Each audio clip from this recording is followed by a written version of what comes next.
항상 이거 생각납니다. 관계. 이거. 자, 그래서요. 지금 뭐라고 하더나? 요 부분에 이 부분에 양도 차익에 기여한 게 두 가지가 있다. 기존 부동산이 기여한 양도 차익이 있고 납부한 환지 청산금이 있을 수 있다. 그러면 BC 구간의 양도 차익이 만약에 10억이라고 한다면 10억 곱하기 이걸 A라 하고 이걸 B라 합시다. A 플러스 B분의 A를 대입해서 X값이 나왔다. 이건 누가 기여한 양도 차익이에요? 누가 기여한 양도 차익이요? A. 기존 부동산이 기여한 양도 차익이죠? 그러면 이것은 누가 기여한 양도 차익이에요? 오늘 C라 합시다. 그럼 누가 기여한 거예요? 다 기존 부동산이 기여한 양도 차익이에요. 그러면 C 플러스 X는 X에 대해서는 A점부터 C점까지의 장투 공제를 해줘보라는 얘기입니다. 자, 여기서 A 플러스 B분의 이걸 B를 대입하면 이걸 Y라 합시다. 그럼 Y값은 누가 기여한 양도 차익이에요? 분자가 납부한 청산금이잖아요. 그죠? 그러면 B분의 양도 차익, 죄송합니다. Y의 양도 차익에 대해서는 B점부터 C점까지의 장투 공제를 해줘라는 얘기입니다. 이것만 하면 돼. 이것만 알면 전혀 문제가 없어요. 환지청산금을 납부할 때는 청산금 지급받은 것이 전혀 관리처분 인가위에 영향을 전혀 안 미쳐요. 예, 그렇기 때문에 그럴 때는 통째로 그냥 장통을 해줘버리면 됩니다. 그것만 아신다고 한다면 신축 완성된 주택, 신축 완성된 상가 모두 포함해서 양도차익 계산이 굉장히 쉬워진다. 하지만 그 사람이 원조합원인지 승계조합원인지 조합원의 성격이 뭔지 토지만 가진 사람인지 주택만 가진 사람인지 토지금을 다 가진 사람인지 지상권자인지 상가를 가진 사람인지 독합 건물을 갖고 있는 사람인지 다 틀려요. 네, 그 때문에 그 성격을 먼저 파악을 하셔야 돼요. 그러니까 이게 의뢰인하고 상담하면서 이야기하면서 물어봐야 돼요. 예. 그러니까 모르면 물어보지도 못해요. 그리고 그 의뢰인은 그런 걸 물어볼까 꿈도 안 뀌어요. 왜? 모르니까. 그렇죠? 아는 사람이 물어서 개척을 해가야 돼요. 그래야 실수가 없습니다. 근데 구세청은 안단 말이에요. 왜 알아요? 1980년 이후 모든 재산이 전부 전산이 돼 있어요. 전부 다. 그렇기 때문에 금방 와요. 그러니까 절대 컴퓨터를 이기려고 하지 마세요. 저는 이렇게 상담하고 일을 하고 오면은 어떻게 좀 해주면 되잖아요. 아마 여러분들이 그런 거 많을 거예요. 왜 저 사람이 해준다, 당신은 못 해준다고 그러냐. 잘못 옮기겠다는 거 많죠. 저는 안 그래요. 뭐 저는 기장을 않지만 안 됩니다. 만약에 꼭 하실 수 있다고 한다면 컴퓨터만 이길 방법을 알게 해주십시오. 그럼 제가 해드릴게요. 컴퓨터 못 이깁니다. 예, 그러니까 굉장히 조심해야 돼요. 예, 유리알처럼 알아요. 조심하셔야 돼요. 그래서 이것만 잘 알고 계신다고 한다면 878쪽의 하단부에 박스 속에 들어있죠. 세법의 166조의 2항에 완성된 상가 건물에 대한 양도차익 계산 방법은 없습니다. 대법에서 방법이 없지 않느냐. 그러면 이게 가장 합리적이라고 한다면 이걸 끌어다 써라. 그래서 지금 다 이걸 끌어다 씁니다. 지금 대법에서 국가가 폐쇄를 했어도 죽어도 안 바뀐 게 하나 있어요.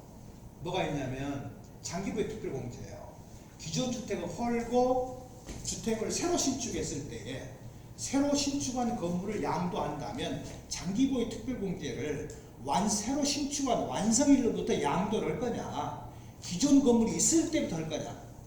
대법은요, 아니 니네들 봐라, 비과세 규정 적용할 때 소실, 도계, 붕괴 만약에 천재지변으로 쓰러져서 새로 짓는다면 통산에 하게 돼 있지 않느냐. 통산해줘라. 네, 당초 취득할 때 해줘라 라고 했는데 부세청 안 바꿔요. 안 바꿔요. 계속 완성주택 취득부터 한다. 그래서 말 나온 김에 한 스텝 더 갑시다. 이번 세무사 시험에 그거 나왔다더만요. 부가세법 19조, 시행 64조, 소수 100조에 관련된 과세 규정 아무 방법 설명해라. 그 나왔다더만요.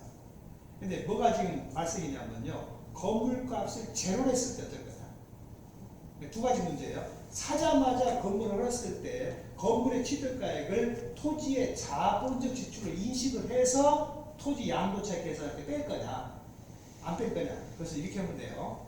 사자마자 어떤 사람이 토지와 건물을 샀는데요. 주차장을 한 거예요. 주차장에 건물이 필요 없잖아요. 사자마자 헐어버렸어요. 토지 이용 편익 목적으로. 그렇다고 한다면 나중에 주차장 팔 때 건물 취득가액을 토지에 대한 자본적 지출로 공제하면 돼요. 그런데 그렇게 안 했어요. 샀어요. 상당히 몇 년 썼어요. 그러다가 헐었어요. 그건 아웃이에요. 네, 그 다음에 양도할 때 토지와 건물을 양도할 때 계약 시점에 건물이 있었어요. 그래갖고 100억에 팔기로 약정을 했어요. 근데 정작 조건에 뭐라고 써졌냐면 대금 청산일까지 재산의 건축물을 매도자가 책임과 권한으로 의무로 멸실한 조건이었어요. 자, 그러면 먼저 그것이 만약 주택이라고 가정합시다. 비과세를 판정할 때는 어떻게 해요? 계약에 주택이 있었으니까 주택이 있는 걸로 간주해 줍니다. 자, 처음에 계약에 건물이 있었어요. 나중에 팔면 건물을 양도가를 제로 썼다 하더라도 암을 해야 돼요. 네. 그런데 아예 처음부터 헐어버렸어요. 나대지로 팔았어요. 그렇다고 한다면 대지 양도가예요. 그런데요, 최근에 제가 이걸 한번 만났어요. 지금 두 채예요. 이게 조정 대상 지역의 두 채예요. 그럼 몇 년 내에 팔아야 돼요? 1년 내에 팔아야 돼요. 개정을 한 것을 해도 몇 년 내에 팔아야 돼요? 2년 내에 팔아야 돼요. 1년 내에 못 팔았어요. 큰일 났어요. 종부세 내야 돼요. 재산세를 많이 나오죠. 세금 중과당한다죠. 그래서 세법을 딱 개정을 했거든요. 2년으로 늘어났어요. 2년이 10월 24일가 돼요. 근데 도저히 10월 24일 못 판대요. 이게 한 80억에 되면 예정이 납니다. 사실은 얻는 거고 이 상황에서는 지금 다 눈치 보고 있어요. 내가 어쩔까 말까. 그러다 보니까 이게 또 문제가 돼요. 근데 어느 걸 팔아도 세금을 물어야 돼요. 근데 이 강남 쪽에 있는 집은 다가구 주택인데 너무 오래돼서 한 40년 된 집이에요. 어차피 누가 써도 헐 거예요. 그럼 여러분은 어떻게 컨설팅해 줄 거예요? 다른 집은 그것도 어마어마한 집이에요. 네. 80% 공제 가능 대상이에요. 그럼 어떻게 해야 돼요? 그냥 조국과 민족을 위해서 그냥 팔죠 뭐. 그러면 안 돼요. 네. 이 썩은 털털한 강남 집을 헐어버려야 돼요.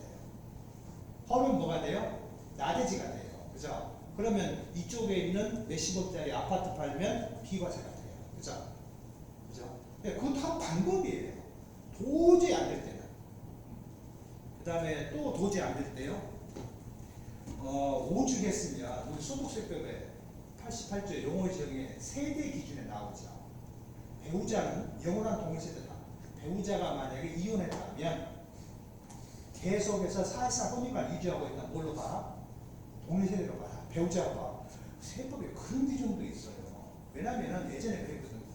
도저히 방법이 없어요. 네. 그러니까 둘이 이혼해버려요. 이혼해가지고 진짜 장난으로 진짜 이혼한 경우도 있습니다. 이혼해요. 그러면 재산분할을 해버려요. 그러면 재산분할해서 하자마자 팔아버려요. 그럼 둘 다 비과세예요. 두 개 다 못 팔아. 팔게 뭐해? 그럼 다시 재혼을 해요. 그러면 당초 A, B가 이혼해서 다시 A, B로 혼인하면 당초 이혼자와 새로운 혼인자는 별도의 다른 사람이에요. 범주사. 그럼 몇 년에 팔면 돼요? 5년 내에 팔면 돼요. 네, 그런 경우가 있기 때문에 세법에다 그걸 집어넣은 거예요. 장난치지 말라니까 국세청 직원은 별걸 다 해야 돼요. 배달도 해야 되고 밤중에 가봐야 돼요. 무슨 하세요? 물어봐야 돼요. 하여튼 조심해야 돼요. 혹시 굉장히 조심해야 돼요. 여러분 마찬가지 우리도 마찬가지예요. 그걸 의뢰인이 왔을 때에 이렇게 지나가는 말로 이렇게 물어보. 왜냐면 거의 부부는요 부부가 꼭 옵니다. 그다음에 지나가는 말로 오늘 부인은 집에 계세요? 이렇게 물어봐야 돼요. 네, 물어봐서 낌새가 이상하다 그러면 가족관계 증명서 좀 떼야 되겠는데요. 아니 호적 등본 좀 써야겠는데요. 네. 그 다음에 호적 등본 떼실 때는 반드시 뭘 요구해야 돼요? 주소 별동사 모두 포함한 걸 기출력에 올라가세요. 왜냐면은 가짜인 경우가 많아요. 마지막 각은 몰라요. 그래서 또 주소가 바뀔 수도 있어요. 그러니까 꼭 주소 변동사 모두 포함해서라. 그리고요 납세 의뢰인들이 거짓말을 하고 싶어서 거짓말하는 것이 아니라 자기가 몰라서 거짓말을 해요. 선생님 집에 한 채밖에 없죠? 왜 한 채밖에 없어요? 2년 살았죠? 네, 2년 살았어요. 그럼 한 5년 보유했네요? 그거 아니네요. 비과세입니다. 신고했어요. 나중에 소송일보 나와. 3주택이래요. 마음가짐 주체가 있거든요. 내가 뭐 당신한테 물어봤지 마누라한테 안 물어봤다 이거예요. 그래서 이제 뭐부터 설명해야 돼요? 그래서 그냥 뛰어담는 가봅시다. 내가 있고요. 내 처제가 집에 하나 있어요. 처제가 소득이 없어요. 내 소득으로 같이 살아요. 부부생활 안 해요. 자, 그러면 처제가 집을 팔면 비과세일까요? 과세일까요? 뒷집은 마찬가지죠. 내 집을 팔면 과세일까요? 비과세일까요? 선생님, 처제도 집이 있고 나도 집이 있어요. 같은 집에 살아요. 주민은 같이 돼 있고요. 처제는 직업이 없어요. 내 소득 같이 먹고서 살아요. 네, 처제 집이 팔아요. 비과세? 과세? 비과세. 왜요? 동의세대인데? 왜요? 동의세대인데? 가족에 보면 딱 명시되어 있죠. 가족이 누구예요? 가족. 그러니까 거주자가 배우자와 함께 동일한 주택 거소에서 생계를 같이 하는 가족을 뭐라고 부르자? 세대라고 부르자. 그러면 가족이 뭐냐? 처음에 해놨잖아요. 가족. 본인, 거주자죠. 그 다음에 배우자. 그 다음에 직계, 좀비소. 그 다음에 형제, 자매예요. 근데 이게 직계 좀비속이 92년도에 말썽이 났어요. 뭐가 말썽이 났냐면 사위가 집이 있는데 장모님이 같이 살아요. 며느리가 집이 있는데 시아버님이 같이 살아요. 자, 양도자가 시아버지예요. 아니, 며느리예요. 또는 사위예요. 그러면 민법상에 장인어른이나 신부님이 존속이요? 존속이 아니에요. 존속이 아니에요. 물론 땀을 때리는 형사법에 의해서 존속 상해죄지만 소득세법상으로는 존속이 아니에요. 그래서 세무서에서는 과세를 했어요. 사위가 집이 있고 장모님이 있으니까. 근데 변호사가 말장난하는 거예요. 아니 세법 어디에 장모님이 존속이라는 규정이 어디 있냐? 없잖아요. 그래서 개정을 했어요. 뭐라고 개정했을까? 직계점수를 가려울고 배우자의 직계조기소 포함 이성을 이건 가로를 넣은 거예요. 자, 그러면 처제가 집을 팔아요. 처제가 형부를 찾아보세요. 배우자예요? 뭐 내 팔은 배우자 될 수도 있어요. 여기는 뭐 누구인지 모른다더만요. 형님이 멀리 출타하면 시부모랑 같이 산다는 것 같아요. 그러니까 배우자 아니잖아요. 그 다음에 전속이에요? 아니잖아요. 비속이에요? 아니잖아요. 형제 자매요? 아니에요. 그죠? 다 비과세요. 그거 아니면 또 조카. 조카가 집이 있고 나도 집이 있어요. 조카가 대학교 다녀요. 내가 내 소득으로 조카를 보내고 학교를 보내고 있어요. 자, 조카가 집을 팔았어요. 세금 물에 안 물어요? 안 물어요. 조카가 삼촌을 찾아보세요. 존속이에요? 비속이에요? 형제자매예요? 배우자예요? 아무것도 아니잖아요. 그래서 관계없어. 그래서 하나면 신명부 위반하는 게 있더라도 세금 안 내려면 조카나 처제인 거 하면 좋겠죠. 네, 뺏길 수가 있어요. 그건 조심해야 돼요. 그건 책임 못 져요. 그래서 이런 식으로 매우 조심하셔야 돼요. 근데 뭔 말하다 이쪽 갔죠? 뭔 말하다 이쪽 갔는데 그래.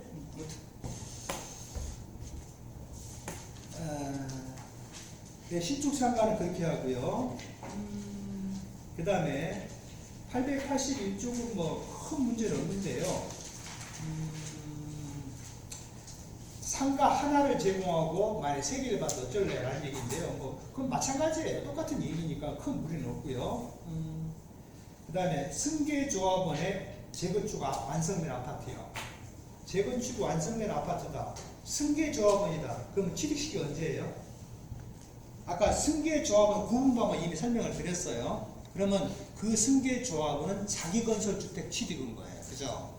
그럼 자기건설주택의 취득식이 언제예요? 준공검사필증 교부일이에요. 근데 건축법에요. 준공검사필증 교부는 없어요. 예, 사용검사는 있어요. 이게 각 법마다 어떤 건 준공승인, 어떤 건 준공검사, 어떤 건 사용승인 이렇게 표현되어 있거든요. 다 사용승인입니다. 그런데 자기건설 특징이 뭐예요? 사용승인 바뀌기 전에 사전 입주하는 경우도 있어요. 그죠? 그럴 때는 실제 입주 중에 빠른 날로 한다. 그래서 세 개를 뭉뚱그려서 뭐라고 말을 해요? 사용승인일, 임시사용승인일, 실제 입주의 가장 빠른 날이 자기건설주택의 취득식이라는 얘기입니다. 그럼 여기서 한 발짝 더 나간다고 한다면 승계 조합원이 확인이 된다고 한다면 일시적 2주택에 문제가 하나 생기죠. 그건 실화예요. 무슨 일이 생기냐면요. 어떤 집 A를 갖고 있어요. B주택 갖고 있어요. B주택이 재개발, 재건축을 했어요. 일시적 2주택 규정을 적용함에 있어서 예전에는 기존 주택을 헐고 새로 지으면 새로 지은 것이 신규주택이라고 했어요. 그러니까 새로운 종전주택이 건물이 공사 중에 취득한 주택이 종전주택이고 재개발 중 완성된 주택이 신규주택이 되어버렸어요. 근데 이게 환지예요. 그죠? 환지 취득시는 언제 들어가요? 당초 가야 맞아요. 근데 그렇게 해석을 해왔었어요. 그러다 보니까 종전주택은 최근에 산 걸 팔면 비과세를 받고 그 뒤에 이걸 팔면 또 비과세를 받는 모순이 발생된 거예요. 그걸 뒤집은 거예요. 기존 주택의 소실, 도계, 붕괴, 재개발, 재건축, 소규모 등속의 완성된 주택이라고 한다면 기존 주택에 뭘로 본다?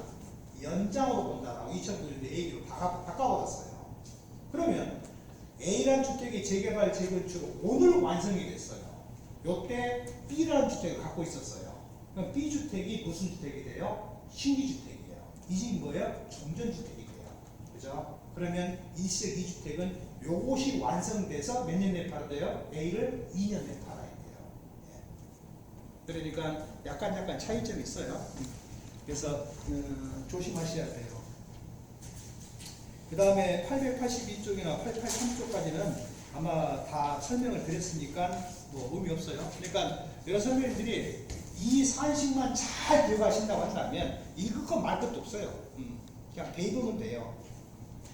그런데 이제 문제는 시중에 풀려있는 양도 세액계산 프로그램을 쓰게 되면 나쁜 점이 하나 있더구만요. 그게 간혹 저한테 물어봐요. 거기에 뭘 넣었더만 안 들어간대요. 죄송합니다. 저 모르는데요. 그럼 왜 그것도 모르냐? 저는 그 프로그램 안 씁니다. 그래요.